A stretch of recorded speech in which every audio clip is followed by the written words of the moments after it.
মাত্র 2 মিনিট দেখুন, এই খুঁটিটা শেষ পর্যন্ত দেখলে আপনি বিশ্বাসই করতে পারবেন না এটা বালি সিমেন্ট দিয়ে বানানো। অনেকে ভাবেন এমন ডিজাইন শুধু রেডিমেড বা ফাইবার দিয়ে করা যায়, কিন্তু আমরা দেখাচ্ছি সাধারণ বালিয়া সিমেন্ট দিয়েও কিভাবে রাজকীয় লুক আনা সম্ভব। এই খুঁটির ডিজাইনটা দেখুন, উপরের ফুল ও লতা পাতার কারুকাজ, মধ্যখানে ঘূর্ণায়মান পাকানো প্যাটার্ন, আর নিচের অংশ গোলাকার বেস, সবকিছু হাতের নিখুঁত কারিগরদের তৈরি। প্রথমে আমরা মজবুত বেস তৈরি করছি, তারপর ধাপে ধাপে লেয়ার করে ডিজাইন তুলেছি। প্রতিটি কাঠ হাত দিয়ে পরিমাপ করে করা হয়েছে, যাতে দূর থেকে দেখলেও প্রিমিয়াম লুক আসে। অনেকেই প্রশ্ন করেন এটা কি টেকসই?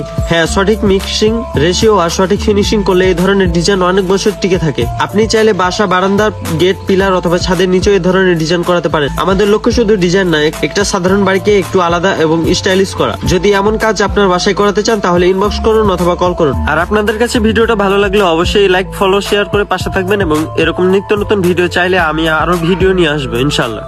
এবার কিছু কাজ নিয়ে কথা বলি। আপনারা অনেকেই ফোন দিয়ে জিজ্ঞাসা করেন যে এই কাজগুলো আপনারা কিভাবে করেন। আমরা মূলত এই কাজগুলো কন্ট্যাক্টের মাধ্যমে করে থাকি। আপনারা জিজ্ঞাসা করেন যে পিলার অথবা সিলিং ফুল এই কাজগুলো কিভাবে করে থাকেন। আমরা পিলার গুলো আপনার পার পিস হিসেবে কন্ট্যাক্ট নিয়ে থাকি। টালি অথবা অন্যান্য ডিজাইন গুলো যেগুলো স্কোয়ার ফুট হিসেবে করা হয়, সেগুলো স্কোয়ার ফুটের মাধ্যমে কন্ট্যাক্ট নেওয়া হয়। আমরা এই কাজগুলো সারা বাংলাদেশেই করে থাকি, বাংলাদেশের যে কোনো প্রান্তরে গিয়ে করে থাকি। আপনারা যদি কেউ দেশ অথবা প্রবাস থেকে যদি এই সমস্ত ডিজাইনের কাজগুলো করাতে চান তাহলে অবশ্যই আমাদের স্ক্রিনে দেওয়া নাম্বারে যোগাযোগ করবেন।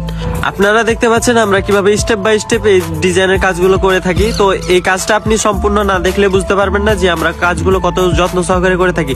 তো অবশ্যই আপনি শেষ পর্যন্ত ভিডিওটা দেখবেন, তাহলে বুঝতে পারবেন যে আমরা কত ধৈর্য সহকারে ও নিখুঁত ভাবে এই ডিজাইনগুলো করে থাকি। তো আপনারা দেখতে পাচ্ছেন এখন প্রায় ফিনিশিং শেষের দিকে চলে আসছে। তো ইনশাআল্লাহ ফিনিশিংটা দেখবেন এবং একটা লাইক, কমেন্ট, শেয়ার করে সবাইকে একটু দেখার সুযোগ করে দিবেন।